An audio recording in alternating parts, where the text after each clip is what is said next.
Le Bénin, à l'instar de la communauté internationale, a célébré hier, mercredi 24 mars 2021, la Journée mondiale contre la tuberculose.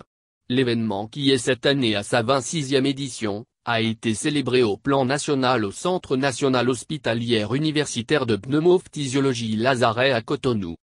Le temps presse.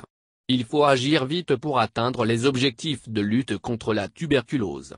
C'est autour de ce thème que s'est déroulée hier, mercredi 24 mars 2021, la 26e édition de la Journée mondiale contre la tuberculose au Centre national hospitalier universitaire de pneumophysiologie Lazaret à Cotonou.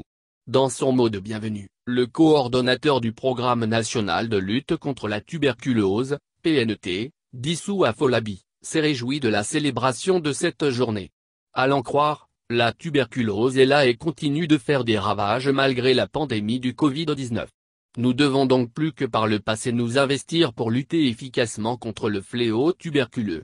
C'est pourquoi la célébration de la 26e édition de la Journée mondiale contre la tuberculose nous offre l'opportunité de mobiliser la communauté nationale, mais également la communauté internationale autour des défis actuels de la lutte contre la tuberculose dans notre pays, a-t-il déclaré. Pour sa part, le représentant résident de l'Organisation mondiale de la santé, OMS, au Bénin, Aruna Djangare, a fait savoir que cette journée rappelle le lourd tribut payé à la tuberculose malgré l'existence d'interventions efficaces de lutte.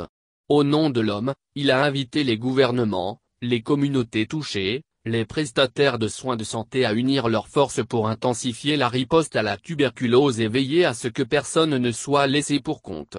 En procédant au lancement de la journée, le représentant du ministre de la Santé, Salami Hamidi, a rappelé quelques actions menées par le Bénin et les statistiques y afférentes. Il s'agit entre autres, d'un taux de succès thérapeutique de 89% pour la cohorte de 2019, soit une hausse de 2 points par rapport à la cohorte précédente, d'une régression de 9% du nombre de cas de tuberculose toutes formes confondues dépistés en 2020 par rapport à 2019.